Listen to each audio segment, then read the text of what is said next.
Bismillahirrahmanirrahim. Assalamualaikum warahmatullahi wabarakatuh. Saudaraku pendengar dan pemirsa dimanapun saja Anda berada, alhamdulillahirrabbilalamin. Di kesempatan malam hari ini kembali kita dapat bersua dalam gelaran unggulan Ustadz Oner untuk edisi hari Kamis tanggal 27 Desember 2012 atau dalam kalender Hijriah Jumat 14 Syawal 1434 Hijriah. Ya, pendengar dan pemirsa, bagaimana kabar Anda di kesempatan malam hari ini? Semoga kabar baik, sehat selalu, dan apapun aktivitas yang Anda lakukan mudah-mudahan penuh dengan berkah dan karunia dari Allah Subhanahu wa Ta'ala. Di studio telah hadir narasumber yang sudah kita nantikan, tentunya beliau dari pimpinan Majelis Tafsir Al-Quran, Dr. Andes Ahmad Sugino, dan juga beliau Ustadz Mas Duki. Assalamualaikum warahmatullahi wabarakatuh. Waalaikumsalam warahmatullahi Ya, kabar wabarakatuh. baik, sehat hari ini, guys. Alhamdulillah. Alhamdulillah. Ya, pendengar dan pemirsa dimanapun saja Anda berada, tema atau materi yang diangkat di kesempatan malam hari ini yaitu terkait dengan manusia yang baik dan manusia yang buruk. Nanti insya Allah kita akan mendengarkan tausiah dari beliau Al-Ustadz Dr. Andes Ahmad Sugino. Silakan Ustadz, mukadimahnya. Bismillahirrahmanirrahim. Assalamualaikum warahmatullahi wabarakatuh. Alhamdulillah. Alhamdulillahi alamin. Wa bihi nasta'inu ala umuri dunya waddin. Asyhadu an la ilaha illallah wahdahu la syarikalah. Wa asyhadu anna Muhammadan abduhu wa rasuluhu la nabiyya ba'dah. Amma ba'd. Para pendengar Radio MTA FM maupun Radio Persada FM, para persawan TV yang bisa mengirsani pada malam hari ini. Semuanya yang kami hormati, yang kami cintai, mudah-mudahan acara ini diridhoi oleh Allah Subhanahu wa Ta'ala dan diberikan kepada kita semua rezeki kepahaman terhadap ilmu agama dan kepahaman juga terhadap apa yang saya sampaikan pada acara malam hari ini. Bagaimana tadi sudah kami sampaikan, tema pada malam hari ini kita mengenal manusia yang paling buruk dan manusia yang paling baik. Untuk ini saya bacakan suatu hadis Rasulullah yang mendasari tentang hal itu. Khairu ibadillahil ladzina idza ru'u dzukirallah wa syarru ibadillahil masya'una bin namimah al mufarriquna bainal ahibbatil baghuna lil bara'il anat. Hadis riwayat Ahmad, Abu Dawud dan Al-Hakim. Mafhumnya, hamba Allah yang paling baik adalah orang yang apabila dimintai wawasan, disebutlah nama Allah. Maksudnya, apabila dimintai wawasan, dia memberikan wawasan menurut petunjuk Allah. Jadi menurut petunjuk Allah. Dan hamba Allah yang paling jelek, yang paling buruk adalah orang-orang yang kesana kemari menyebar fitnah. Kesana kemari menyebar fitnah. Dan memecah belah kesatuan dan persatuan yang dijalin dengan rasa cinta perdamaian. Dan menghendaki kesengsaraan bagi orang yang baik, yakni menjaga diri dari perbuatan dosa. Jadi orang yang baik, yang suka menjaga diri dari perbuatan dosa, menjauhi larangan-larangan Allah, itu malah mereka berusaha untuk dicelakakan, untuk disengsarakan. Kesana kemari menyebar fitnah. Sedang Allah mengatakan al-fitnatu asyaddu minal qatl. Fitnah itu lebih keras ya, lebih keras daripada pembunuhan. Nah, orang ini sukanya menyebar fitnah, sana kemari menyebar fitnah. Di samping itu berusaha memecah belah kesatuan dan persatuan yang diikat rasa cinta perdamaian. Jadi kalau ada orang rukun, orang yang paling buruk itu orang yang suka memecah belah persatuan dan persatuan. Padahal kerukunan itu tidak bisa dijalin. Ya, tidak bisa dijalin kerukunan yang abadi maksud saya dengan akal manusia. Karena kerukunan itu betul-betul itu kehendak Allah Subhanahu wa taala. Yang bisa merukunkan hati manusia itu hanya Allah. Bagaimana firman-Nya? A'udzubillahi minasyaitonirrajim. Lau anfaqta ma fil ardi jami'an ma alafta baina qulubihim. Walakinnallah alafa bainahum. Ini Nabi Muhammad sallallahu alaihi wasallam. Dikatakan oleh Allah, kalau engkau Muhammad membelanjakan seluruh harta kekayaan sepenuh bumi ini untuk menjadikan hati manusia itu satu. Ya, rukun satu. Tidak bisa. Kamu tidak bisa. Padahal Nabi disediakan dana seluruh kekayaan yang ada di bumi ini untuk menyatukan hati, merukunkan hati manusia. Tidak bisa. Walakinnallah alafa bainahum. Tapi Allah yang dapat menyatukan hati mereka. Allah yang menyatukannya. Nah, orang yang paling buruk kalau melihat orang yang satu bersatu rukun tidak suka. Padahal itu Allah, kerja Allah menyatukan hati manusia itu. Yang diikat dengan rasa perdamaian itu tidak ada kecuali hanya ikatan din. Maka dari itu dengan apa Allah menyatukan hati umat manusia ini? Dengan Al-Quran.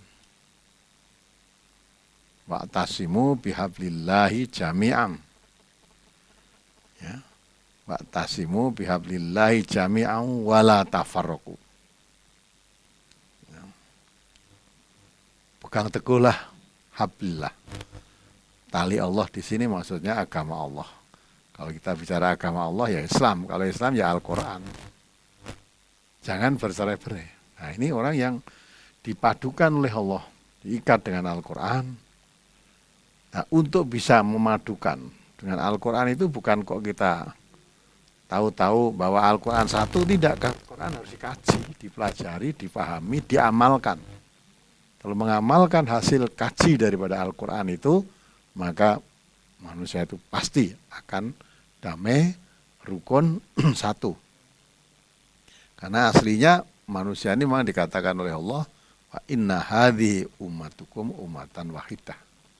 Asalnya umat manusia ini ya, umat yang satu, karena umat di sini maksudnya umat Islam.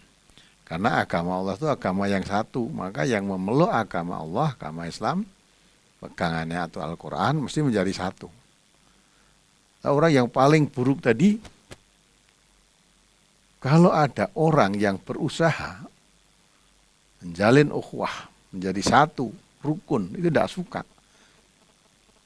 Maka kadang-kala kaji, Quran dikaji itu nggak suka. Sebab kalau Quran dikaji nanti akan menjadikan manusia itu rukun. Akan menjadikan manusia satu. Nah, orang yang paling buruk dikatakan oleh Nabi ini suka memecah belah. Kalau ada orang berusaha menjadi satu, menyatu. Dengan kata lain, tidak suka Quran dikaji. Karena yang menyatukan manusia itu hanya Al-Quran. Tapi kalau manusia pecah belah, di sana terjadi tawuran, di sana terjadi perselisihan, di sana terjadi bunuh-membunuh, sesama muslim sekali. Itu mereka tidak berbuat apa-apa, malah mungkin nimbrung. Ya. Padahal berulang kali lewat mimbar ini, radio MTA maupun radio Persada, sesama muslim itu darahnya haram, kehormatannya haram, hartanya haram. Tapi berapa banyak orang muslim yang melanggar aturan Allah, aturan Rasulullah ini. Dan berapa banyak yang mengabaikan tuntunan Al-Quran. Untuk memahami aja sudah dihalang-halangi, paling tidak dihambat. Jangan sampai Quran itu dikaji, dipahami maksudnya. Karena namanya mengkaji itu, tadinya tidak mengerti, menjadi mengerti, itu mengkaji. Jadi ngaji Quran bukan sekedar membaca, kalau membaca ya membaca. Ya, kalau mengkaji Al-Quran itu, Quran yang tidak tahu, awalnya tidak tahu memahami isinya apa, jadi tahu, itu ngaji. Orang yang paling buruk tidak suka, maka orang yang ngaji sebar fitnah. Dituduh bermacam-macam dengan fitnahan. Ya, memecah belah, aliran sesat, ya, dan macam-macam itu tujuannya apa? Supaya tidak rukun manusia itu. Maka orang semacam inilah termasuk andil besar dalam kerusakan bangsa. Ini dikatakan Nabi orang yang paling buruk. Nah kalau ada orang yang paling buruk, maka ada orang yang paling baik. Katakan oleh Rasulullah tadi, orang yang paling baik apabila dimintai wawasan, dia menyebut nama Allah. Maksudnya memberi wawasan berdasarkan petunjuk Allah. Artinya wawasannya yang benar. Sedang benar itu dari Allah, bukan dari akal manusia sendiri. Maka tawasau bil haq. Kita disuruh wasiat mewasiati kepada kebenaran, itu berarti juga wasiat mewasiati menurut Al-Quran. Ya, karena al-haqqu mir rabbikum, kebenaran Al-Quran itu dari Allah, dari Tuhanmu. Waman syaa falyu'min, waman syaa falyakfur. Walaupun itu kebenaran dari Allah, siapa yang mau iman silakan iman, kafir silakan kafir, boleh. Nah, siapa yang didatangi saudaranya minta wawasan, kemudian memberikan wawasan, memberikan nasihat berdasarkan Al-Quran, itulah orang yang paling baik, kata Rasulullah SAW. Sebaliknya, orang yang kesana kemari menyebar fitnah, tidak suka Quran dikaji, tidak suka terwujudnya kesatuan dan persatuan umat, ya, berusaha mencelakakan, menyengsarakan orang yang berusaha meninggalkan yang mungkar, melaksanakan yang ma'ruf. Sedangkan Quran diturunkan oleh Allah antaranya juga itu, ya'muruna bil ma'ruf wa yanhauna 'anil munkar. Dengan Al-Quran ini diperintahkan supaya manusia mengajak kepada yang baik, mencegah yang mungkar. Nah, orang yang paling buruk ini kalau ada orang menghindari kemungkaran, mengajak kepada yang ma'ruf, malah berusaha disengsarakan, dianiaya, sebar fitnah dan sebagainya. Ini manusia yang paling buruk. Mungkin kalau manusia yang paling buruk semacam ini di dunia merasa puas ya, bisa menyengsarakan orang yang baik, bisa menghalangi orang yang ngaji, bisa menyakiti orang-orang yang berusaha untuk menyatu dengan tuntunan Al-Quran, ya, nanti tahu akibatnya. Di dunia ini pun dia tidak akan bisa merasakan bahagia, karena itu termasuk a'radha an dzikri, berpaling dari peringatan Allah. Dan Allah mengatakan wa man a'radha an dzikri fa innalahu ma'isyatan dhanka wa nahsyuruhu yaumal qiyamati a'ma. Di dunianya pun dia akan mengalami kesempitan, sempit. Nanti di akhirat dikumpulkan oleh Allah dalam keadaan buta. Orang yang difitnah makin maju, dia makin sesak dadanya. Makin sesek, makin tidak tentram hidupnya. Belum lagi kalau Allah mendatangkan azab, memberikan balasan pada yang dilakukan oleh orang-orang yang paling buruk ini. Sebab bagaimanapun juga manusia mesti akan memetik hasil perbuatannya sendiri.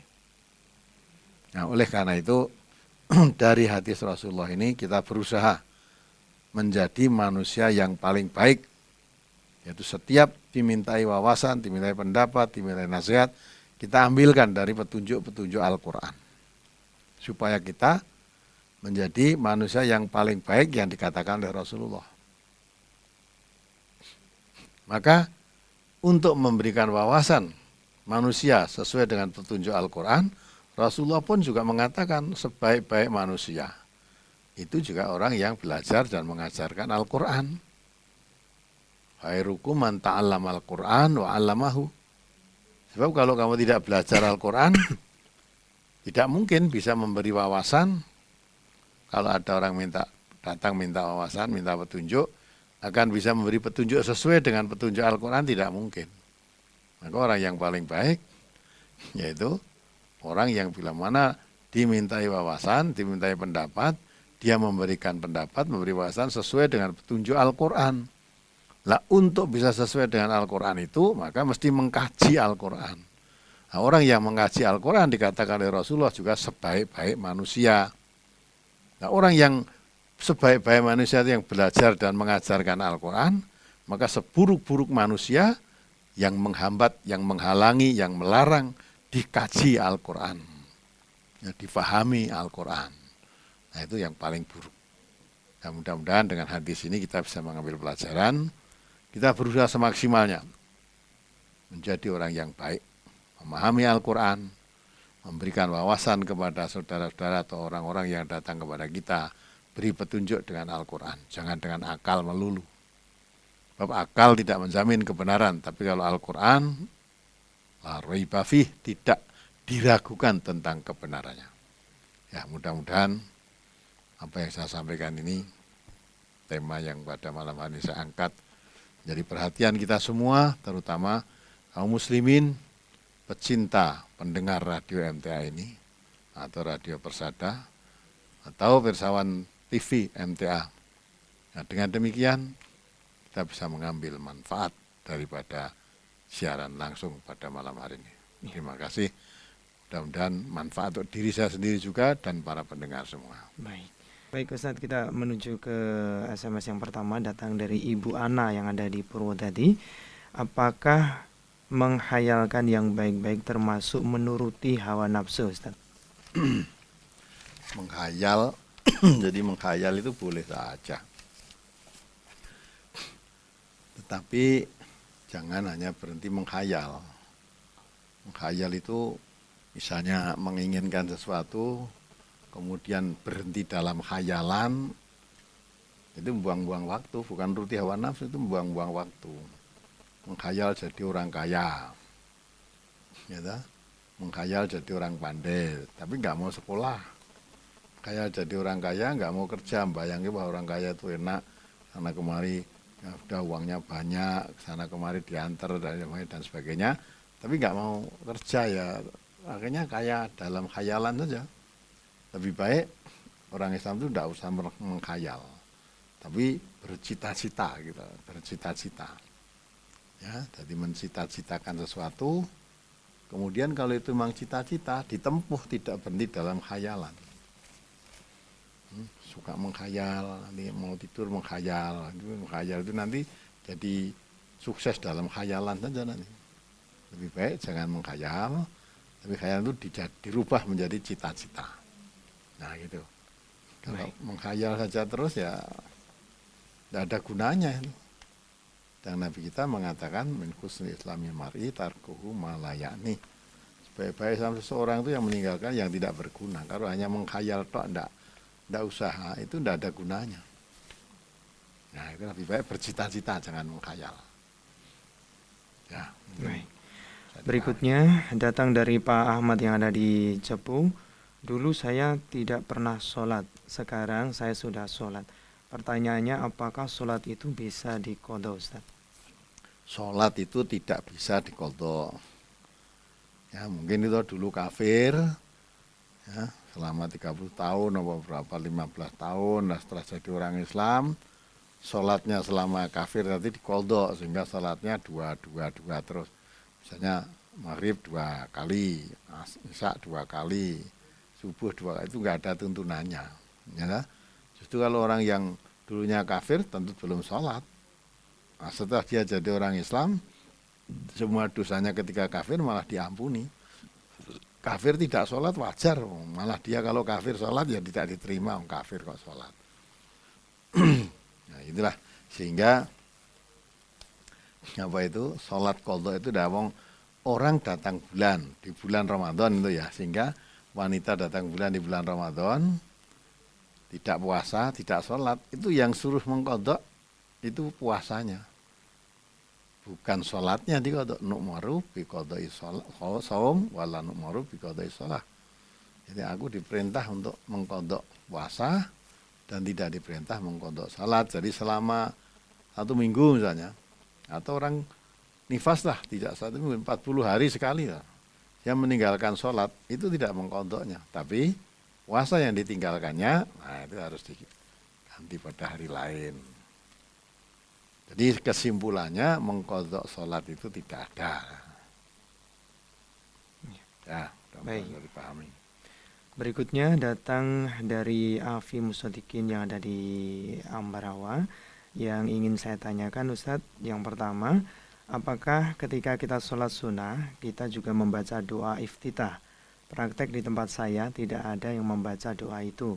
Tetapi saya belum menemukan adanya perbedaan pelaksanaan antara sholat sunnah dengan sholat fardu. Mohon bimbingannya. Yang kedua, apakah kalau kita SMS-an dengan lawan jenis, walau cuma iseng dan kadang curhat, itu bisa dikatakan mendekati zina? Yang ketiga, mohon bimbingannya agar saya tetap istiqomah mengaji dan mempelajari tafsir Al-Quran serta mengamalkannya. Ya, di sholat sunnah, walaupun mungkin di kampungmu sana sholat tarweh atau sholat apa, yang sunnah-sunnah nggak baca Fatihah, nggak baca apa? Iftitah. Tapi kita ikuti, Nabi kita mengatakan shollu kama ro'aitumuni usolli. Kita itu suruh sholat seperti kalau Nabi melakukan sholat. Nah, Nabi itu kalau sholat, baik sholat sunnah maupun sholat wajib, beliau membaca iftitah. Lah kita ikuti, baca iftitah. Memang ada yang mengatakan, walaupun sholat wajib, iftitah itu boleh dibaca, boleh tidak. Katanya iftitah itu sunnah. Kalau di MTA ini ditekankan, untuk sholat, jangan memisah-misahkan ini sunnah, ini wajib. Katanya yang wajib hanya Fatihahnya saja, iftitahnya sunnah, suratnya sunnah. Nah, itu kita enggak usah membagi-bagi. Yang penting bagaimana Nabi melakukan. Nabi melakukan pakai iftitah, ya kita iftitah. Nabi memakai surat sesudah Al-Fatihah, baca surat atau ayat, ya kita membaca. Berusaha maksimal, sholat yang kita lakukan itu seperti sholat yang dilakukan oleh Nabi. Karena Nabi mengatakan, shollu kama ro'aitumuni usolli. Sholatlah kamu seperti kalau kamu melihat aku mengerjakan sholat. Ya, sudah itu. Perkara tetanggamu atau di kampungmu pakai iftitah atau tidak pakai iftitah, nggak usah ikuti. Kita ikuti Nabi kok ya. Nah itulah. Yang tidak pakai iftitah ya biar kamu yang apa itu karena mengikuti Nabi ya. Nabi pakai iftitah ya kamu pakai iftitah. Antara yang pakai iftitah dan yang tidak pakai iftitah nggak usah olo-oloan. Masing-masing nanti akan memetik hasil perbuatannya sendiri-sendiri. Nah, mudah-mudahan bisa dipahami. Kemudian yang kedua, apakah SMS dengan lain jenis, sekedar iseng atau malah curhat? Ya, nah, itu betul, itu bisa menjadi takrobuz zina itu. Ya, pertama iseng SMS datang kepada lain jenis, apalagi curhat.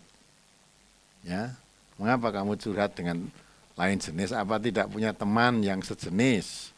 Nah, itu kan, ya, curhat. Itu nanti bisa pertama curhat lewat SMS. Ya, karena seringnya curhat, lama-lama kepengen ketemu. Nah, itulah itu. Jangan memberi kesempatan peluang untuk setan. Ya, setan diberi kesempatan sedikit akan membuka lebih luas lagi. Maka lebih selamat kamu tidak usah curhat SMS dengan lain jenis yang bukan mahram, apalagi lain jenis orang lain. Kalau lain jenis istri boleh saja, istri suami curhat boleh, SMS-an boleh karena mungkin tempatnya berjauhan, karena merantau kerja dan sebagainya. Jangankan hanya SMS, telepon pun boleh. Menjalin cinta dengan istri saya, dengan suaminya itu boleh. Kalau lain jenis tadi orang lain, apalagi bukan mahram, ya itu bisa menjadi takrobuz zina. Ya mudah-mudahan dalam bisa istiqomah untuk ngaji Al-Quran ini, ya hindari hal-hal yang menjadikan kendor untuk ngaji. Ya, senangi apa? taati, tepatilah mencari lingkungan yang suka ngaji. Lingkungan yang baik-baik, yang suka ngaji. Jangan berkumpul orang yang tidak suka ngaji, nanti akan katut. Tapi berkumpul, memilih teman bergaul, itu orang-orang yang suka ngaji, seperti yang disebut dalam surat Al-Kahfi itu. Wasbir nafsaka ma'aladina yada'una rabbahum bil ghadati wal asiyyi yuriduna wajhah. Jadi kita diperintahkan oleh Allah supaya sabar.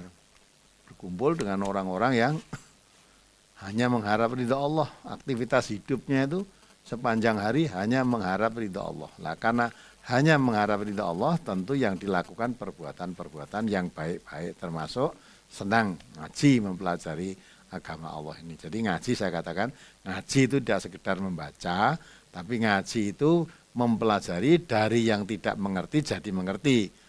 Maka kalau tidak mengerti tanya, itu namanya ngaji. Kalau sekedar membaca itu sudah bisa membaca ya. Umumnya kita kalau ngarani lagi ngopo lagi ngaji, ngaji itu membaca yang dimaksud. Nah, kecuali kalau tadinya belum bisa membaca terus belajar untuk bisa membaca, itu juga ngaji, ngaji untuk bisa membaca gitu. Ya, mudah-mudahan bisa paham. Baik. Berikutnya, pertanyaan berikutnya tentang bacaan duduk at-tahiyat awal dalam hadis riwayat jamaah hanya sampai Muhammad dan abduhu wa rasuluh. Apa boleh, Ustaz? Jadi ya, kalau kita lihat hadis Rasulullah, memang bacaan at-tahiyat itu hanya sampai di situ ya. Asyhadu alla ilaha illallah wa asyhadu anna Muhammadan abduhu wa rasuluh. Maka sampai begitu. Tapi di hadis lain diterangkan setelah membaca sholawat, setelah membaca menyebut nama Rasulullah SAW, supaya dilanjutkan untuk membaca sholawatnya. Maka setelah syahadat selesai, kemudian dilanjutkan sholawat itu. Sholawatnya ya sampai fil alamina innaka hamidum majid, sampai di situlah. Sehingga kesimpulannya at-tahiyat awal maupun at-tahiyat akhir bacaannya sama. Hanya kalau at-tahiyat akhir setelah fil alamina innaka hamidum majid ditambah doa itu. Ya, ditambah doa tentang Allahumma inni a'udzubika min adzabil qabri wa min adzabin nar wa min fitnatil mahya wal mamat wa min fitnatil masiihid dajjal. Itu ada at-tahiyat akhir. Kalau at-tahiyat awal sampai fil alamina innaka hamidum majid, sampai di situ saja. Nah, nanti lebih lengkapnya kalau saudara bisa ya, ada sempat bisa membeli buku tuntunan sholat terbitan MTA, insya Allah di situ diterangkan lengkap dengan dalil-dalilnya. Ya, cukup ya. Ya. Baik, berikutnya kita menuju ke pertanyaan selanjutnya, datang dari saudara kita Pak Hasbullah yang ada di Solo.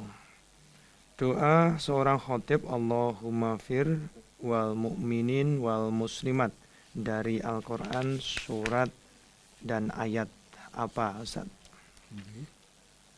Nomor berapa tadi? Nomor 69. Nah, itu Allahumma fir lil mu'minina wal mu'minat wal muslimina wal muslimat al ahya'i minhum al amwat, itu kan itu bukan dari Al-Qur'an itu. Bukan dari Al-Qur'an. Itu doa yang disusun oleh para ulama lah. Jadi Allahumma fir lil mu'minina wal mu'minat wal muslimina wal muslimat al ahya'i minhum wal amwat. Itu bukan dari Al-Qur'an. Maka kalau cari ayatnya itu enggak ada ayatnya itu ya. Doa yang disusun oleh ulama, itu bagus, doa itu boleh. Kan memohonkan ampun pada orang mukmin, laki perempuan, orang muslim, laki perempuan yang masih hidup maupun yang sudah meninggal. Nah, itu bagus sekali itu.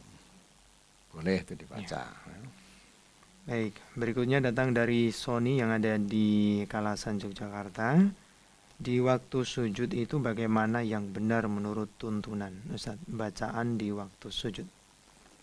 Bacaan di waktu sujud itu kan ada, bisa bacaan yang pendek, Subhana Rabbiyal Azim, boleh. Subhana Rabbiyal Azim, boleh kan? Ada lagi Subhanakallahumma Rabbana wa bihamdika Allahumma firli. Ya, itu juga boleh. Ya, tinggal pilih aja yang pendek atau yang panjang, boleh lah. Subhana Rabbiyal Azim tadi rukuknya, Ustaz. Oh ya, Ini tadi sujud ya. Ya, Sujud itu dibaca subhana rabbiyal a'la. Maaf saya ralat. Yang subhana rabbiyal azim itu bacaan ruko. Kalau bacaan sujud subhana rabbiyal a'la, subhana rabbiyal a'la. Boleh juga sama bacaan ruko dan sujud yaitu subhanakallahumma rabbana wa bihamdika allahumma firli. Itu boleh. Rukuknya yang baca itu, sujudnya yang baca itu. Nah, itu ya. Apalagi Berikutnya datang dari Vera yang ada di Blora, bagaimana cara mengerjakan sholat tahajud yang benar menurut tuntunan. Jika kita akan sholat tahajud yang berjumlah 2 rakaat, apakah pelaksanaan dan bacaan surat-suratnya boleh dikerjakan seperti sholat fardu subuh, Ustaz? boleh. Surat-suratnya tidak ada ketentuan surat apa yang harus dibaca ya. Nah, pelaksanaannya 2 rakaat salam, 2 rakaat salam. Ya, yang biasa dilakukan oleh Rasulullah 2 rakaat salam, 2 rakaat salam sampai 4 kali, berarti 8 rakaat. Terus ditambah lagi witir 3 rakaat salam. Jadi witir 3 rakaat tanpa mandek tahiyat awal, langsung nanti 3 rakaat terus salam. Ya itu Rasulullah juga melakukan yang demikian itu. Karena apa? Nabi mengatakan witir itu boleh dikerjakan 3 rakaat, tapi jangan menyerupai sholat maghrib. Ya, maka itu tidak memakai tahiyat awal, sehingga yang dilakukan itu biasa Rasulullah melakukannya baik di bulan Ramadan maupun di luar Ramadan, tidak lebih dari 11 rakaat. Pelaksanaannya tahajud 2 rakaat salam, 2 rakaat salam, seperti itu. Adapun suratnya tidak ditentukan surat apa yang harus dibaca. Ya, kalau dalil umum setelah kamu baca Al-Fatihah, bacalah yang mudah bagi kamu. Misalnya bacaannya itu Qul huwallahu ahad terus boleh juga. Ya, Qul a'udzu birabbin nas boleh juga. Pokoknya itu tidak ditentukan bacaannya harus apa, tidak ditentukan. Ya, mudah-mudahan bisa dipahami. Berikutnya datang dari Sunario yang ada di Ambarawa. Ustadz, saya mau tanya, apakah kurut itu sama dengan nafar? Terus apakah ada tuntunannya? Tolong minta dijelaskan, Ustadz. Ya, kurut itu sama dengan nafar. Kurut fisabilillah berarti nafar fisabilillah. Ya dah. Adapun tuntunan, kalau tuntunan Nabi keluar fisabilillah itu sering Nabi ya. Dari dakwah ke sana kemari itu juga khurut fisabilillah. Nabi, para sahabat Nabi sering itu keluar dakwah, menyampaikan, umatnya pun diperintahkan untuk menyampaikan dakwah ini. Bahkan Nabi di dalam berdakwah itu pernah kan ditawari untuk berhenti dalam dakwahnya, ya, akan diangkat menjadi raja, akan diberi apapun yang diminta, tapi tidak mau Nabi. Tetap dari khurus itu artinya kan keluar fisabilillah. Nah, untuk dakwah. Ya, sama itu hanya istilahnya aja yang berbeda. Gitu ya. Baik, berikutnya datang dari pendengar Angga di Perum DPU Widoro Sragen. Saya mau tanya tentang hukum halal atau haramnya makan keong, Ustaz. Sudah makan belum? Ya. Ya, kayak apa? Halalnya keong sudah makan belum? Kalau sudah makan kok baru tanya kan, keliru kan gitu. Nah, jadi keong itu halal lah menurut tuntunan agama, itu keong itu halal. Boleh dimakan, itu banyak gizinya itu. Keong yang di sawah seperti belut barang itu kan. Ya, karena banyaknya yang halal tidak mungkin disebut satu persatu kan. Jadi keong itu halal. Terus ada, kalau keong halal, bagaimana menyembelihnya? Padahal itu kan jadi haram, mau digecek ngono tok katanya. Nah itu katanya lah, keong kok suruh belah itu belahnya gimana ya toh? Ya, binatang yang disembelih itu yang mempunyai nahar, lah keong itu nggak punya, ya toh? Ya tidak punya, makanya kan ya digecek aja tuh. Malah umumnya tidak digecek, itu direbus tuh untuk nyukili itu. Nyukili direbus. ya dah, biar dagingnya bisa mudah dikeluarkan, langsung direbus sak omahe itu, rumahnya itu. Lah nanti setelah itu dicukili mudah dagingnya itu. Nah, tidak usah disembelih, ya. Mau nyembelih keong bagaimana cara nyembelih keong kalau tidak di ini itu nutup. Kalau dipegang keong itu nutup kan susah itu buka. Maka untuk dimakan manusia, kalau dimakan langsung direbus sak kulitnya itu nanti keluar sendiri dagingnya tinggal nyuti. Ya seperti kalau saudara makan kerang itu loh. Direbus langsung nanti dicuti dagingnya. Boleh itu halal.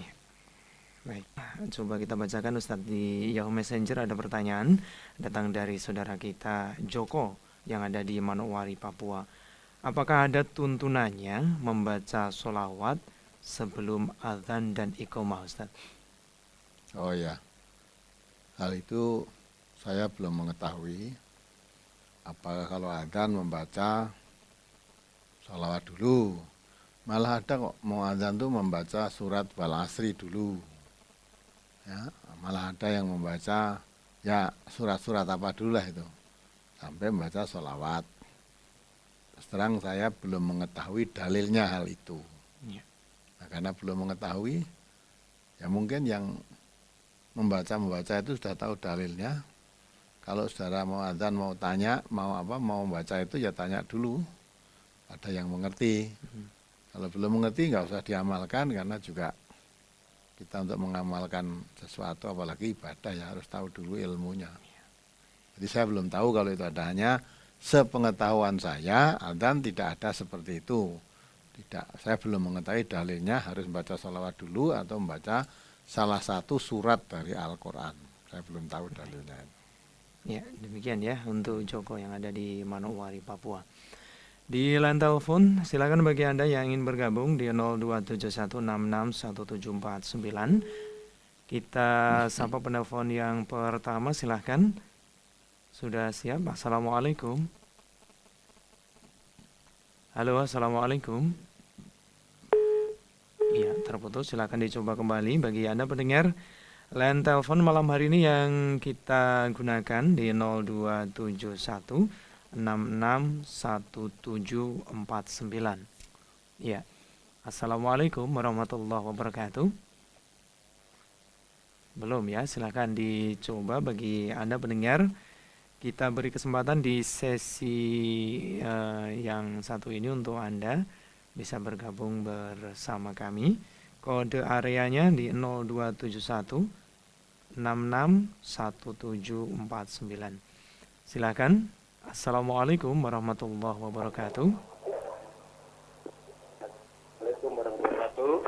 Iya. Waalaikumsalam warahmatullahi wabarakatuh. Dengan Bapak siapa di mana? Dengan Bapak Suridi di Kepayang, Provinsi Bengkulu. Baik, silakan dengan Ustaz. Assalamualaikum Pak Ustadz. Waalaikumsalam warahmatullahi wabarakatuh. Mari Pak Ridi. Pak, iya, kami ada. Mohon maaf Bapak, volume radionya tolong dikecilkan. Oh iya. Baik, supaya tidak feedback suaranya. Silakan. Kami ada 3 pertanyaan Pak. Mau tanya Pak. Iya silakan. Yang pertama, kami itu sering mendapat makanan yang berupa daging Pak. Tapi entah tujuannya itu daging itu untuk apa. Setelah kami sering mendengar kajian-kajian, kalau kita mendapatkan daging yang tujuannya untuk selamatan, untuk pokoknya untuk orang tahlilan itu gimana Pak? Kita boleh makan atau kita buang aja Pak? Yang pertama itu Pak. Yang kedua Pak, kami itu seminggu sekali itu berolahraga dengan kawan-kawan bulu tangkis. Dalam pembayarannya kalau yang menang separuh bolanya Pak, yang kalah bayar setengah. Itu termasuk judi nggak Pak? Gimana maksudnya yang kalah? Yang ketiga, Bentar. Yang kalah bayar separuh, Pak. Yang kalah bayar full, Pak. Oh. Yang menang bayar separuh. Oh ya, ya. Itu termasuk judi nggak, Pak? Ya. Yang ketiga, Pak ya, istri saya itu pernah menasehati keponakannya, tapi lewat ibunya, kalau bisa itu cewek itu jangan seperti itu.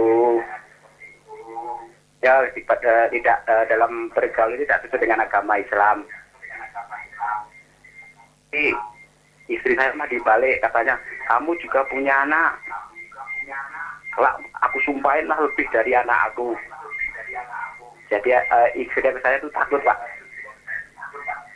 Saya kira itu dulu, Pak. Baik. Mohon nasihat dan sarannya, Pak. Terima kasih. Wassalamualaikum warahmatullahi wabarakatuh, Pak. Waalaikumsalam warahmatullahi wabarakatuh. Jadi Bapak, yang pertama sering mendapat antaran daging. Boleh dimakan apa tidak? Itu kan pertanyaannya. Kalau daging itu halal ya boleh aja dimakan. Yang tidak boleh dimakan itu daging yang disembelih, tujuan menyembelih untuk sesaji. Ya, untuk selamatan-selamatan itu. Allah mengatakan innamal khamru wal maisiru wal ansobu wal azlam rijsun min amali syaitan fastanibuhu la'alakum tuflihun. Sesungguhnya khamr, judi, menyembelih untuk berhala, mengundi nasib dengan anak panah itu semua perbuatan keji, perbuatan setan. Maka supaya dijauhi, supaya kamu mendapat keberuntungan.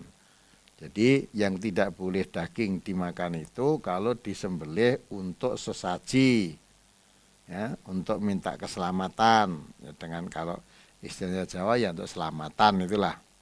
Itu yang tidak boleh. Kalau diantari daging tetangga memang ya tetangganya menyembelih kambing apa menyembelih ayam diantari bukan untuk selamatan boleh saja dimakan. Jadi itu ya Bapak, daging yang haram dimakan itu apabila daging itu disembelih untuk selamatan, untuk berhala, ya, apa itu menyembelih untuk sesaji, nah, itu yang tidak boleh dimakan oleh manusia, haram hukumnya berdasarkan ayat tadi. Itu yang pertama. Kemudian yang kedua Terkait dengan bulu tangkis badminton, ya itu judi itu. Wis kalah, sudah kalah, tidak dikasihani malah suruh bayar penuh ya. Harusnya untuk menghibur yang kalah supaya tidak kecewa, ya malah digratiskan harusnya gitu. Udah kamu kalah ya, udah serasa bayar aja saya yang di bab nanti kalau kamu kalahan terus tidak mau badminton, saya nggak ada teman untuk badminton nanti ya. Walaupun kamu kalahan boleh, tidak usah bayar lah gitu. Oh, jangan sudah kalah malah diberi suruh bayar penuh. Nah itu judi itu ya. Judi kita kan permainan ya, maka permainan itu bisa menjadi judi kalau semacam itu tadi. Ya, nah atau kalau memang tidak digratiskan ya sama-sama main, menang atau kalah, kan sama-sama main, sama namplek apa itu memukul bola itu tadi ya diangkat bersama supaya ringan ya sudah harganya berapa diangkat bersama lah gitu. Sama-sama. Tidak kok yang kalah malah disuruh bayar banyak, yang menang malah bayar sedikit itu keliru itu ya. Kalau semacam itu termasuk ada unsur-unsur perjudian. Kemudian yang ketiga, kalau menasihati orang, kemudian orang yang dinasihati malah tidak mau menerima, ya sudah, tidak usah diteruskan. Diajak aja ngaji, kalau sana belum ada, nah ini sudah ada, ini utusan dari mana tadi? Bengkulu ya. Ini sudah ada Bapak nih ya yang datang di majelis ini dari Bengkulu. Tadi ada 3 orang, 1 orang ibu ya, juga mengajukan permohonan di daerah Rejang Lebong ya, Kabupaten Rejang Lebong. Katanya sudah ada pendengar radio, pendengar setia, minta dibina dari Masjid Tafsir ini, minta guru dari sini. Ya insya Allah nanti kita pikirkan. Nah, nanti kalau sudah ngaji nanti akan tahu. Maka Quran ini agama Islam yang sumbernya Quran memang perlu dikaji. Sehingga dengan mengkaji itu yang tadinya tidak tahu akan menjadi tahu. Ya gitu ya Bapak. Jadi mudah-mudahan yang kalau sekarang dinasihati belum mau, ya sudah tidak usah dinasihati. Besok aja kalau ada pengajian di sana, atau kalau radio MTA bisa didengar sampai di sana, suruh dengarkan radio aja. Dengarkan radio sama-sama mendengarkan sehingga kita akan mendapat nasihat dari radio itu. Jangan dipaksakan, nanti nasihati ditolak, malah disumpahin nanti anakmu lebih daripada anak saya. Nah, malah marah nanti jadi tengkar nanti, tidak ada baiknya. Gitu ya Bapak, mudah-mudahan bisa dipahami. Baik, demikian ya untuk Bapak Suridi yang ada di Kepayang Bengkulu. Mudah-mudahan lebih paham dengan 3 pertanyaan tadi. Berikutnya, penelpon kedua sudah siap pendengar kita. Waalaikumsalam warahmatullahi wabarakatuh. Dengan siapa di mana? Dengan Ibu Nuraini di Ngawi. Ibu Nuraini di Ngawi ya. Iya. Silahkan. Assalamualaikum Ustaz. Waalaikumsalam warahmatullahi wabarakatuh. Ini berkaitan dengan surat An-Nur ayat 33 itu, mohon penjelasannya. Ayat berapa? Ayat 33. 33. Itu ada kata-kata, dan janganlah kamu paksa hamba sahaya perempuanmu untuk melakukan pelacuran, sedang mereka sendiri menginginkan kesucian. Terus yang kedua Ustadz, waktu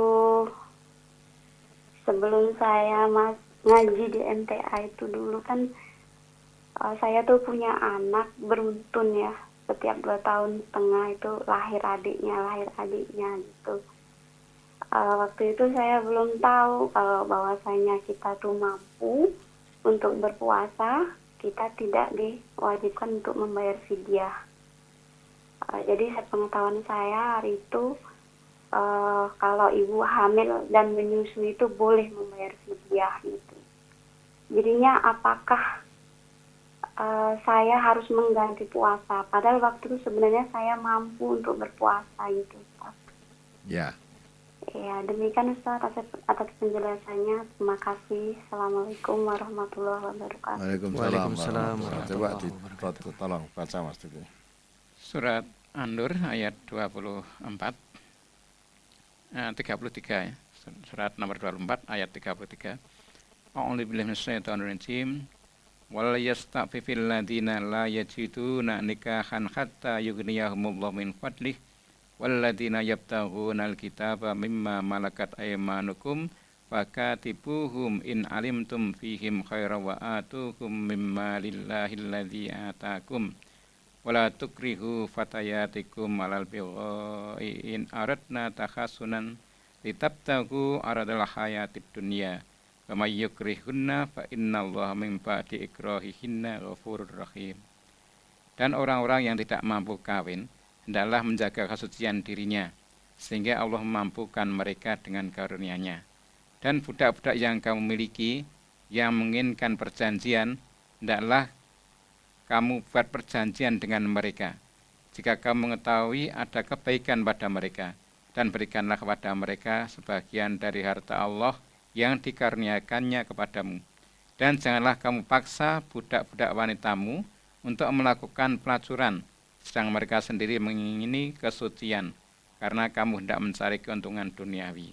Dan barang siapa yang memaksa mereka, maka sungguhnya Allah adalah Maha Pengampun, lagi Maha Penyayang kepada mereka, sesudah mereka dipaksa itu.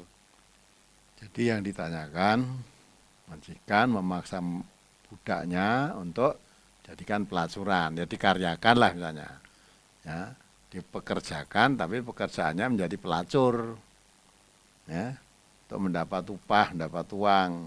Nah, upah itu nanti jadi milik majikannya, ya. Kalau sekarang PSK, ya, PSK pekerja seks komersial, tapi karena ini budak, nah nanti hasil daripada upah pelacuran tadi jadi milik majikannya. Jadi seolah-olah itu dikaryakan tapi karyanya untuk seksual.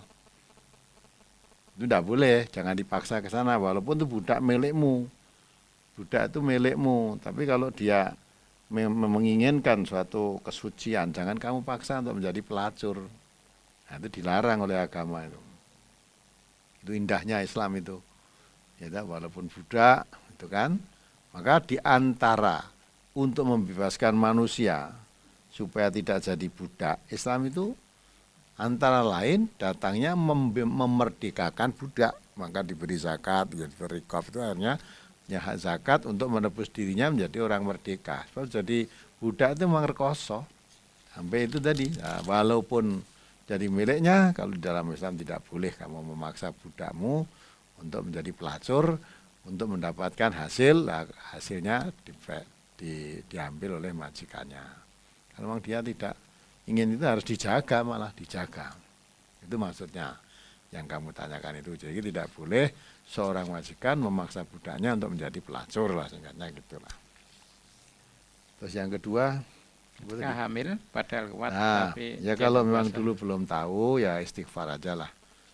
Ya kalau mau ganti puasa berapa lama, padahal kamu tiap tahun punya anak. Tiap tahun ya, tiap tahun punya anak ndak puasa. Mudah-mudahan ndak puasa. Kebetulan kok apa itu anaknya lahir pas bulan puasa terus ya, itu kan. Nah maka itu kalau dulu belum tahu ya mohon ampun pada Allah, istighfar lah. Sekarang setelah tahu, nah, jangan diulang lagi. Maka pentingnya orang ngaji itu dari tidak tahu menjadi tahu. Ya, kalau tidak tahu terus sampai mati, ya dosa juga. Dosanya karena tidak mencari tahu tadi. Karena Nabi mengatakan thalabul ilmi faridhatun ala kulli muslimin. Setiap orang muslim itu mempunyai kewajiban mencari ilmu. Sehingga orang yang mencari ilmu itu, yang dulunya tidak tahu setelah mencari ilmu menjadi tahu. Nah, maka itu wajib.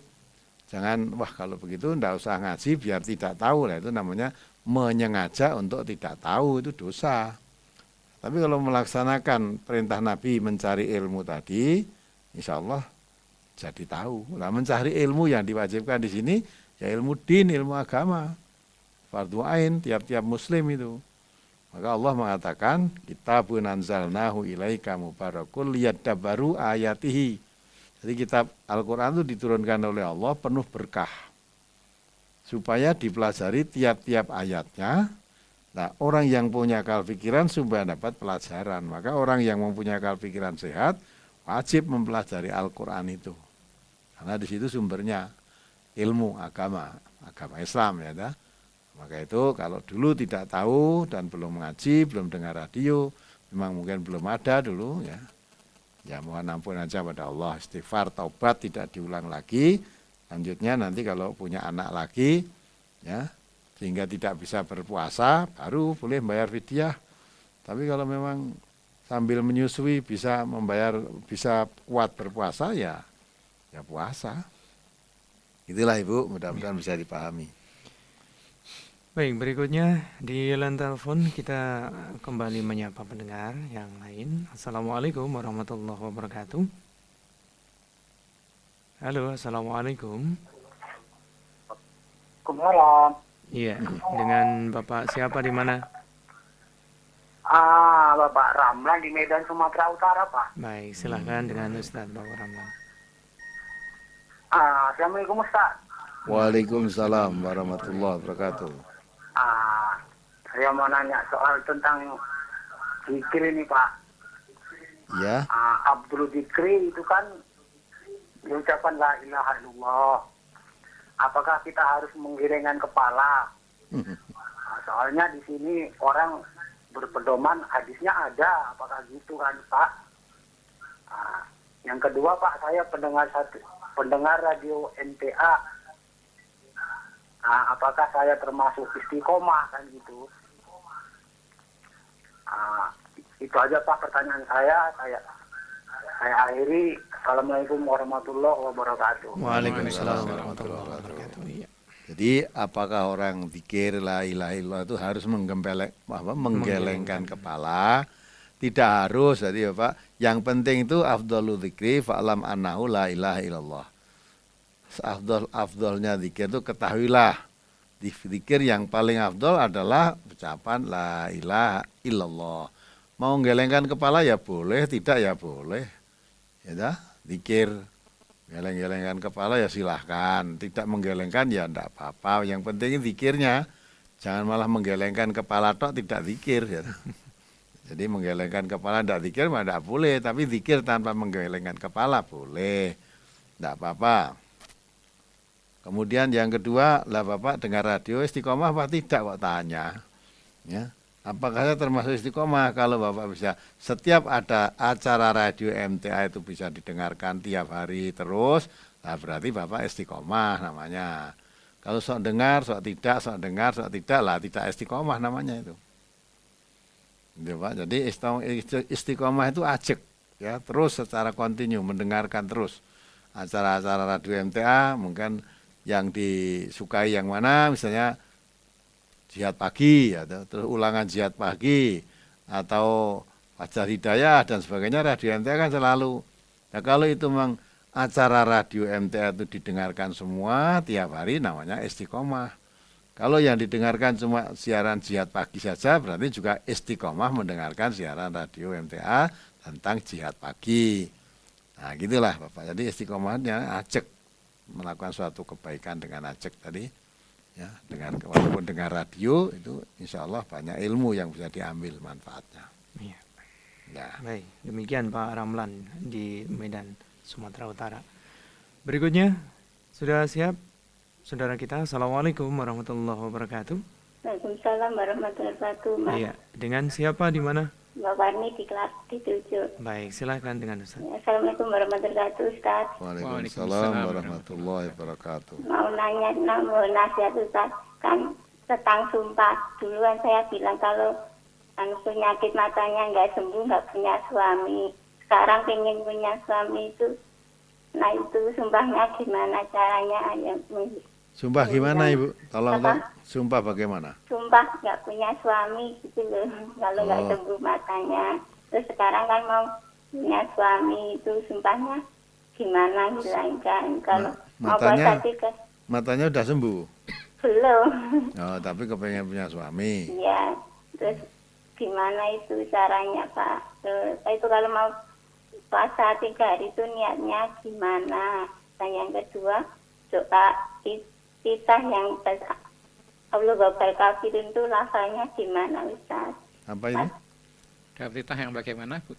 Allah Akbar Kafirun itu Pak. Allah Akbar Kafirun ya. Matur nuwun Ustaz. Assalamualaikum warahmatullahi wabarakatuh. Waalaikumsalam warahmatullahi wabarakatuh. Jadi Ibu ya sumpah itu yang baik-baik saja, jangan sumpah yang tidak baik. Ya, kalau mata tidak sembuh, sumpah wallahi saya tidak akan punya suami. Ya, tidak mau punya suami. Nah, ternyata sekarang butuh. Ya, nah itu sumpahnya dilanggar. Dan sumpah begitu tidak perlu ditaati, dilanggar sumpahnya tapi bayar kafaroh. Ya. Puasa 3 hari niatnya bagaimana? Ya niatnya untuk bayar sumpah tadi. Niatnya bayar sumpah. Rasa nawetu ya. Niat ingsun poso bayar sumpah enggak usah. Niatnya poso Allah sudah tahu puasamu puasa untuk apa kan Allah sudah tahu. Itu ya Ibu. Kemudian yang kedua Doa iftitah. Doa iftitah. Bisa itu Allahumma ba'id boleh seperti yang Ibu tadi. Allahu Akbar kabira walhamdulillahi katsira wa subhanallahi bukratan wa asila. Jangan ditanyakan apa? Artinya, ya Allahu Akbar kabira, Allah yang maha agung, maha besar. Dan maha besar, Allahu Akbar kabira walhamdulillahi katsira. Dan segala puji yang banyak, alhamdulillah itu puji, katsira banyak. Ya, yang maha walhamdulillahi katsira wa subhanallahi bukratan wa asila. Dan memahasucikan Allah ya di waktu pagi maupun di waktu petang. Nah gitu. Itu doa iftitah itu ya boleh lah. Pendek itu. Allahu Akbar kabira walhamdulillahi katsira wa subhanallahi bukratan wa asila. Nah. Gitu Ibu. Berikutnya. Ya, mudah-mudahan segera punya suami. Ya. Iya, mudah-mudahan. Berikutnya kita sapa kembali penelpon yang kelima malam hari ini. Assalamualaikum warahmatullahi wabarakatuh. Waalaikumsalam warahmatullahi wabarakatuh. Iya, dengan Ibu siapa di mana? Ibu Darti Bandungan. Baik, silahkan dengan Ustaz. Oke. Assalamualaikum Ustaz. Waalaikumsalam warahmatullahi wabarakatuh. Yang saya tanyakan ini Ustaz, ini kalau on air ini kan bisa dikasetkan ya Ustaz? Oh bisa Ibu. Oh iya, ini kan kemarin di Fajar Hidayah sudah saya tanyakan. Kan di RT saya ini orang Muslim urunan untuk merayakan Natal Ustaz. Nah ini kan saya sudah saya kasih tahu,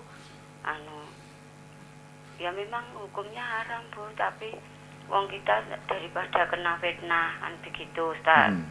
Lah ini saya nanti mohon diterangkan surat apa yang bisa untuk ini Ustaz, menerangkan teman-teman saya ini. Itu yang pertama. Yang kedua, ini saya tidak menghibah ya Ustaz, karena ini masalah juga kelompok ini ya, mungkin saudara ada yang mendengar terus rasa ada sakit hati, itu kan ini saya termasuk yang sakit hati apa enggak ya Ustaz? Karena masalahnya kan sudah hampir 2 bulan kan saya tidak mengaji Ustaz. Kita ngaji gimana? Iya, di ngaji di kelompok itu Ustaz. Karena kan ya ini kan kemarin itu kan gini Ustaz, suami ini kan saya orangnya kan kena ini, saya tanya di Fajar Hidayah itu yang ketempatan itu tertampar hatinya Ustaz. Lah itu baru besok hari Sabtu itu baru mau dikelirkan gitu loh Ustaz.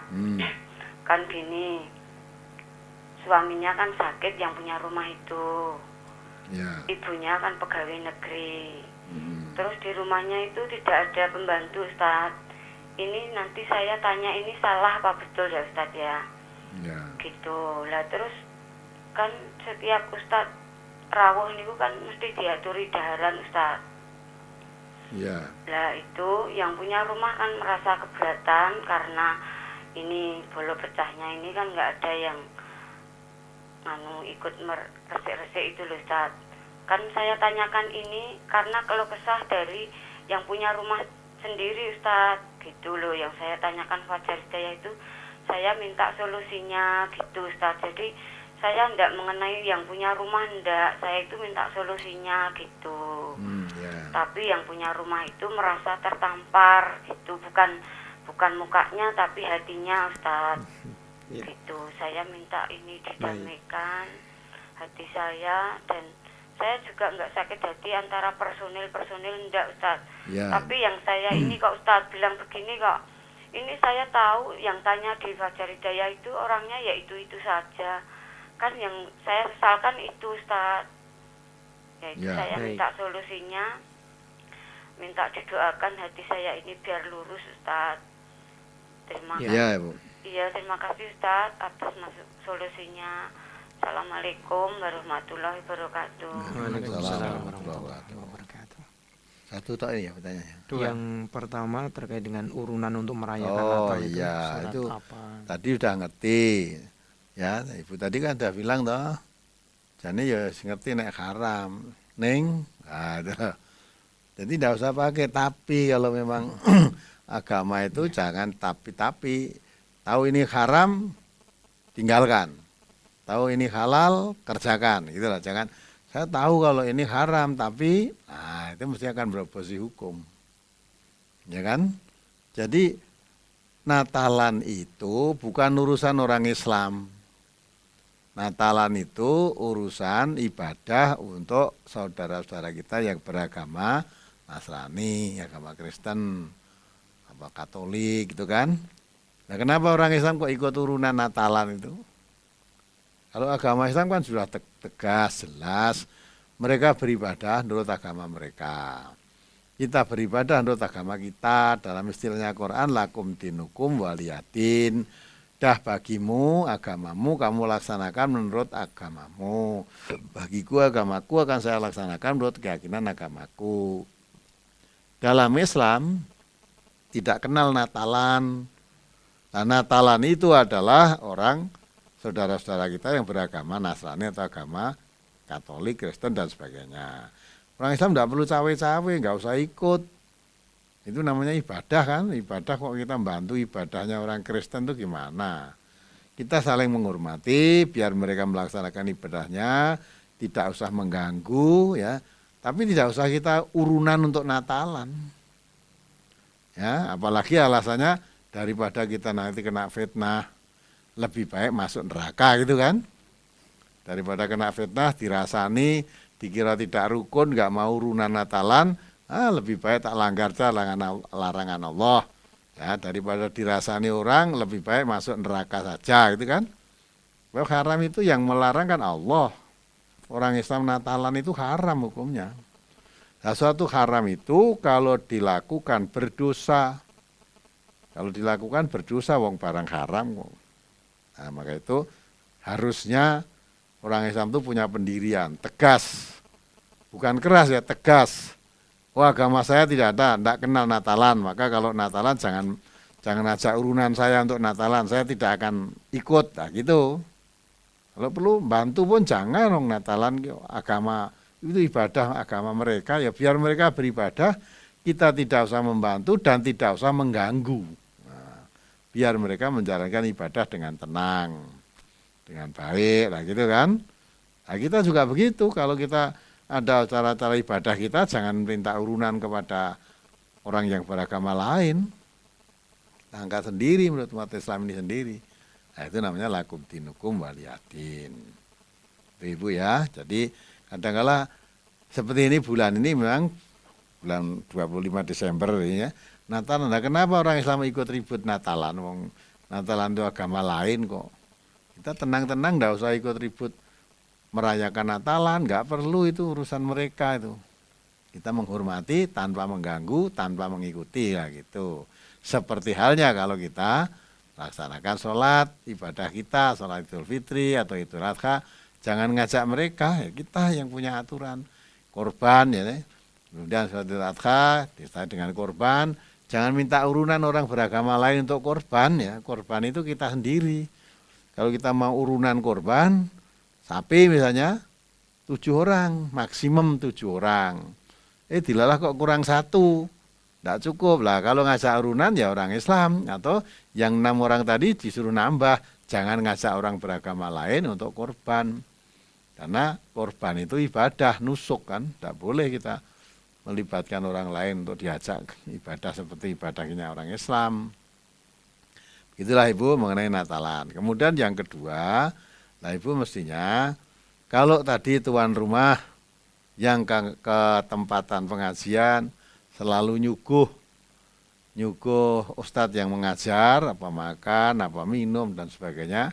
Nah setelah disuguh, makan misalnya lah repot yang isah-isah piring, tidak punya pembantu, ngisai, ya akhirnya tadi kesel tadi sambat dan sebagainya. Itu sebetulnya jalan keluarnya mudah Ibu. Ya, dia punya tuan rumah itu sudah bagus karena mempunyai kelebihan rezeki, sehingga apalagi didatangi ustadz mengajar pengajian, sekedar nyuguh teh apa dengan roti apa itu kan wajar, namanya memuliakan tamu, itu pun kalau ada. Ya, kalau ada, kalau tidak ada, ustaz tidak minta apa-apa kok. Nah kalau disuguhkan kebaikan mereka. Nah ternyata karena tidak punya pembantu, suguh tadi merepotkan bukan repot mengeluarkan dana untuk beli nasi atau untuk beli roti, tapi repot sing-isah repot ini lah mestinya. Kalau tahu itu ibu mestinya membantu gitu lah. Udah membantu ya, monggo nanti setiap ada ustadz datang ke sini, kalau memang mau menyuguh apa makanan nanti saya bantu. Nah selesai suguhan nanti ya, piringnya saya nyingkir, saya ngisah-isah kan, itu persaudaraan lebih akrab kan, baik. Jadi tidak hanya mengeluh, apalagi keluhannya didengar orang lain juga kurang baik, nanti menghilangkan keikhlasan. Lebih baik daripada mengeluh, panggil aja temannya yang ngaji. Ya nek pas pengajian bantu saya yuk, karena Setelah bantu saya tidak punya pembantu, nanti nyingkir-nyingkirkan piring apa itulah kita bantu saya. Kalau dia tidak minta begitu, yang ngasih yang lain syukur tanggap gitu loh. Wah ibu kayak ya wis nyuguh rantai pembantu, dia beramal nyuguhnya dengan hartanya, tak andil amal, ikut repot ngisai piringnya atau nyingkir-nyingkir ke atau ikut nyuguh ke mengeluarkan makanan tadi untuk tamunya tadi kan dapat andil juga pahalanya lah gitu. Jadi tidak malah dibicarakan, nanti bisa menghilangkan keikhlasan. Nah, ibu tadi karpe menanyakan pada guru Fajar Hidayah itu sebetulnya apa itu? Pertanyaan itu ya memang betul kalau dirasake ya tidak enak, ya dah. Tidaknya di mana? Satu, didengar oleh ustadz yang disuguh tadi juga tidak enak. Wah, berarti kalau saya disuguh itu ngerepot kesing di rumah wes besok lagi kalau saya disuguhi makan saya nggak akan makan kan bisa begitu nanti. Yang kedua, yang punya rumah pun kerepotan jadi mestinya ngajak supaya ibu tanggap, tak sebut ke repot saya suguh masaknya, saya repot masaknya, repot isah-isahnya. Maksud saya itu disampaikan kepada ibu biar ibu tanggap terus membantu kerepotannya. Lah kok malah ditanyakan di Fajar Hidayah lah, mungkin begitu. Tadi ada perasaan itu. Tadi itu akhirnya bagi yang ditanyakan, bagi yang menanyakan tadi oleh ibu yang nyuguh tadi kan merasa ya tertampar tadi. Kalau ustadz yang disuguh mendengar itu juga merasa memalukan apa merepotkan. Lebih baik besok kalau saya ngajar di sana enggak usah disuguh aja lah. Enggak usah disuguh, kalau nanti disuguh enggak usah dimakan, nanti enggak ngerepotke lah gitu nanti jadinya. Nah, lebih baik yaitu yang sudah ya sudah, untuk berikutnya dijalin hubungan yang baik. Kerepotan ibu tadi dibantu sehingga untuk ikut nyuguhke, untuk ikut apa itu menyiapkan, nyingkirkan piring-piring dan sebagainya. Nah, setelah ustadznya selesai baru dikukuti, langsung lah repot di dalam menyiapkan sudah dibantu. Nah, apalagi ibu sudah menyiapkan daharannya, repot piringnya dan sebagainya dan sebagainya. Sebenarnya mungkin ibu tadi menyampaikan apa rasanan gerenengan repotnya tadi supaya ibu tanggap. Kalau ada pengajian di sini repot saya nyuguh ustadz ini tolong dibantu, maunya begitu bukan untuk ditanyakan. Nah, sehinggalah itu ya salah paham saja. Mudah-mudahan pertanyaan malam hari ini bisa menjadi semuanya ikut mendengar dan bisa damai di hati, tidak usah diperpanjang masalah itu. Nah, kalau nanti pas ada ustadz ngajar, ibu yang ketempatan tadi ingin nyuguh lagi, nah ibu tadi supaya membantu aja kerepotannya apa yang bisa, malah kalau perlu menawarkan toh, apa bu yang bisa kita bantu, nah gitu kan. Nah, atau kalau memang merepotkan, betul merepotkan, tidak ada yang membantu, ya lebih baik nggak usah disuguh. Ustadznya pun tidak ngarep-arep itu kok tidak disuguh. Ya itulah istimewa ustadz di MTA itu tidak disuguh, tidak disangoni pun tidak apa-apa, biar datang sendiri, pulang sendiri tidak apa-apa. Kalau nyuguh itu sebenarnya kebaikan bagi yang nyuguh itu sendiri sebagai ikram tamu itu, menghormati tamu. Nabi kita juga mengatakan mangkana yu'minu billah wal yaumil akhir fal yukrim dhaifahu. Ya, siapa yang beriman pada Allah dan hari akhir, maka hormatilah tamu. Di antara penghormatan terhadap tamu karena dia ada rezeki, ya tidak hanya sekedar dibagi, dihormati dengan suguhan minum, makanan dan sebagainya dan sebagainya. Begitulah Ibu, yang mudah-mudahan semuanya menjadi kebaikan. Apa yang saya sampaikan ini mudah-mudahan semuanya ikut mendengarkan, terus mulai besok sudah tidak ada ganjelan-ganjelan lagi di hati. Jangan sampai ada kajian dikirim ustadz ngajar malah jadi ribut sendiri, nanti pelajaran nggak akan bisa masuk. Pelajaran nggak akan bisa masuk, kerukunan tidak akan tercipta, malah eker-ekeran sendiri sama ngaji tidak baik nanti jadinya. Baik. Ya mudah-mudahan apa yang saya sampaikan bisa dipahami. Demikian ya untuk Ibu Darti yang ada di Bandungan, semoga segera terselesaikan permasalahannya. Berikutnya masih kita beri kesempatan, ada sisa sedikit waktu untuk Anda mendengar. Assalamualaikum warahmatullahi wabarakatuh. Waalaikumsalam warahmatullahi wabarakatuh. Iya, dengan Ini Bapak Ijo Rianto di Nusukan, Mas. Baik, silakan Bapak. Ini kalau sesama muslim itu kalau haram darahnya, haram kehormatannya, dan haram harganya. Yang saya tanyakan bagaimana kalau sesama muslim itu berkelahi karena untuk membela harga diri. Ya, masalahnya begini Pak Ustaz. Ini saya di masjid ini ada ya Ustadz di masjid itu menantangnya begini, gue aja macam-macam ya, nah gue mempengaruhi jamaah ini tak saya begini tak sendiri.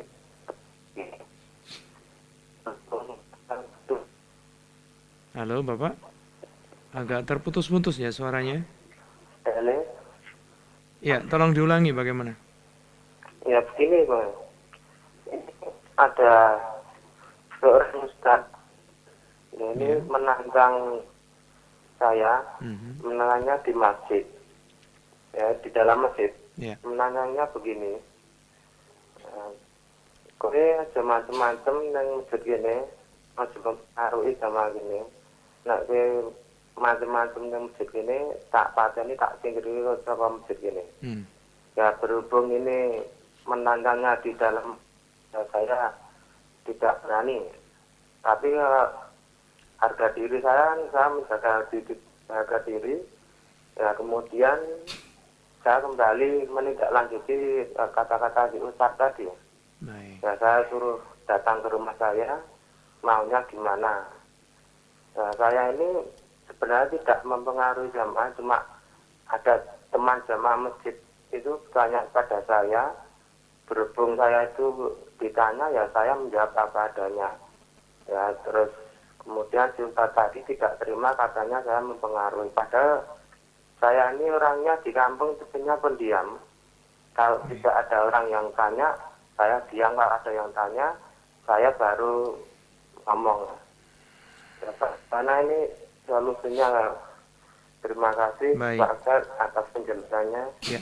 Wassalamualaikum warahmatullahi wabarakatuh. Waalaikumsalam warahmatullahi wabarakatuh. Jadi apa ya, kalau kita ingat seperti itu, kita mengingat sabda Rasulullah SAW. Sayati ala nas zamanun, la islama ilasmuhu, walal qur'ana illa rasmuhu. Dan Nabi itu pernah mengatakan, suatu saat akan datang, Islam itu tinggal namanya. Ngakunya Islam, tapi perilakunya jauh dari aturan Islam. Nah, suatu contoh itu tadi, ya, mudah marah, apalagi Bapak tadi masalahnya ditanya tentang agama. Kalau memang ditanya tentang agama, tahu, ya kita wajib menjawab, wong tanya, ditanya. Nah, menjawab tuntunan agama yang benar dikatakan macam-macam. Ya dah? Maksudnya apa? Biar jamaah di sini biar gini saja, jangan diwah-wah. Itu kan bukan sikap orang Islam.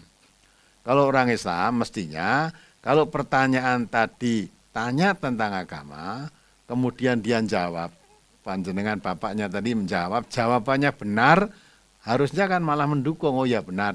Kalau memang jawabannya salah, dia tahu dia orang Islam, mestinya malah membenarkan, oh jawabnya tidak begitu. Mestinya yang benar begini lah gitu kan. Itu tawasau bil haq, tawasau bis sabr. Mestinya gitu. Nah, tapi rasa Islamnya itu sudah ada. Masa cuma ada pertanyaan aja mau dipateni?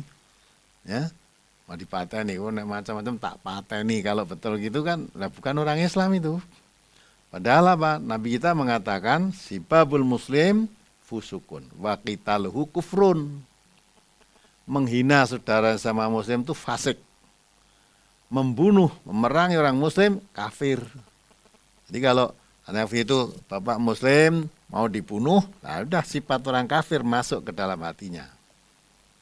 Ya, jadi bapak enggak usah ikut, enggak usah melawan, artinya terus takut enggak, ya ditanya aja lebih baik. Kalau begitu sabar, urusan apa tuh karmateni aku gitu lah. Dia tadi tanya, kemudian saya merasa tahu, saya jawab.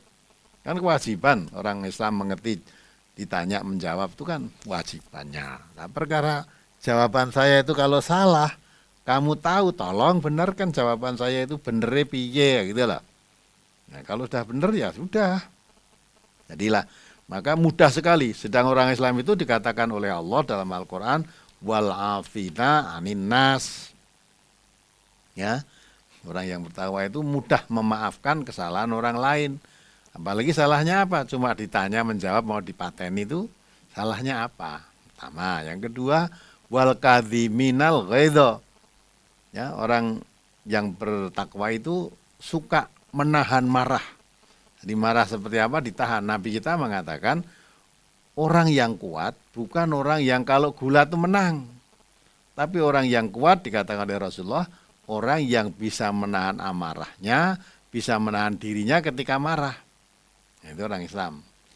Ya, kemudian ditambah lagi di dalam persaudaraan kita sesama Muslim, ya itu saudara satu tubuh. Kalau memang ada yang sakit semua ikut merasakan, apalagi malah mateni, haram darahnya, gitu kan? Nah, maka itu Bapak tidak usah terpancing, walaupun mungkin berani ya, toh. Berani. Wah, mateni aku, oh tak pateni sih lah, jadi kafir kabeh nanti.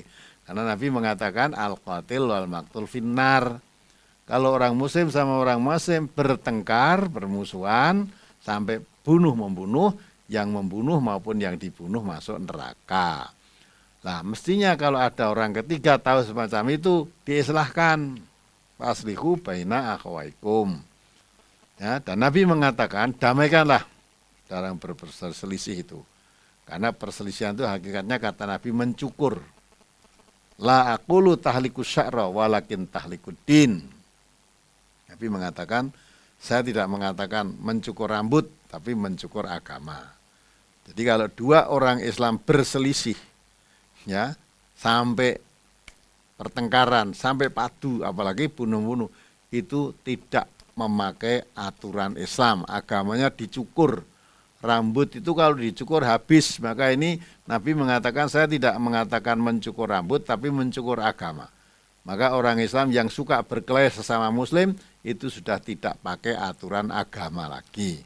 Maka dikatakan Nabi, Islam tinggal namanya saja, ngakunya Islam, identitasnya Islam, tapi perilakunya jauh dari Islam. Quran tinggal tulisannya, suka membaca Quran, ya, suka ngajar Quran, mengajar membaca, tapi perilakunya jauh dari Al-Quran itu. Ya, jadi tinggal bunyinya saja, suara-suaranya tinggal tulisan-tulisannya aja, tapi perilakunya jauh dari tuntunan Islam. Ya mudah-mudahan Bapak, kalau betul seperti yang Bapak tanyakan tadi terjadi seperti itu, jangan terpancing mudah marah. Ya, wal afina aninas, maafkanlah kesalahan dia. Wal kadhiminal ghaidha, walaupun Bapak misalnya tersinggung, sebetulnya saya berani tahan, kemarahan itu ditahan. Jangan sampai masalah yang kecil jadi perkelahian, apalagi di masjid. Ya, di masjid, sedang masjid itu Baitullah, mestinya tempat untuk iktikaf, bukan tempat untuk padu. Nah, itulah umat Islam itu kadang-kala ya gitu kok, ya hanya beda paham, beda pendapat dianggap musuh.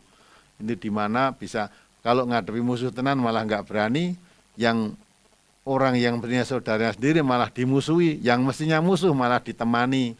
Nah, itulah kekeliruan kita secara umum. Maka sabar aja, kita tetap kembali pada Quran dan Sunnah, semaksimalnya kita kaji, hidup kita sesuaikan dengan aturan Quran dan Sunnah itu, insya Allah selamat. Begitulah Bapak, jadi saya rasa tidak usah terpancing.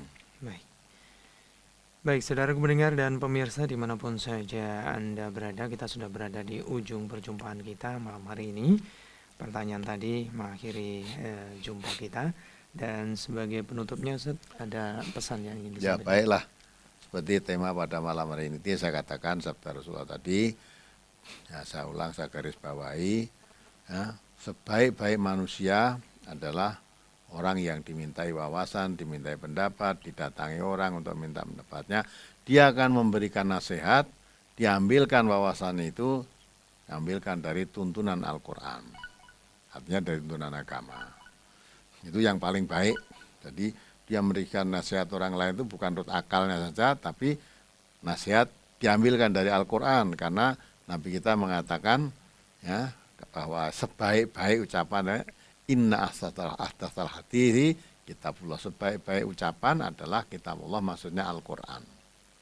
Ya, kita orang yang paling baik itu dimintai nasihat, ambilkan dari petunjuk Al-Quran itu. Ya, orang yang paling buruk suka menyebar fitnah, membuat kacau, ya, untuk memecah belah orang yang bersatu padu, ingin membuat sengsara orang yang menjauhi larangan-larangan Allah dan mengamalkan tuntunan Allah, itu dibikin sengsara. Itu orang yang paling buruk. Nanti balasannya sangat menyedihkan di hadapan Allah. Nah, dari itulah maka kita tidak termasuk, kita berusaha menjadi orang yang paling baik dan berusaha maksimal jangan sampai tergolong orang yang paling buruk tadi.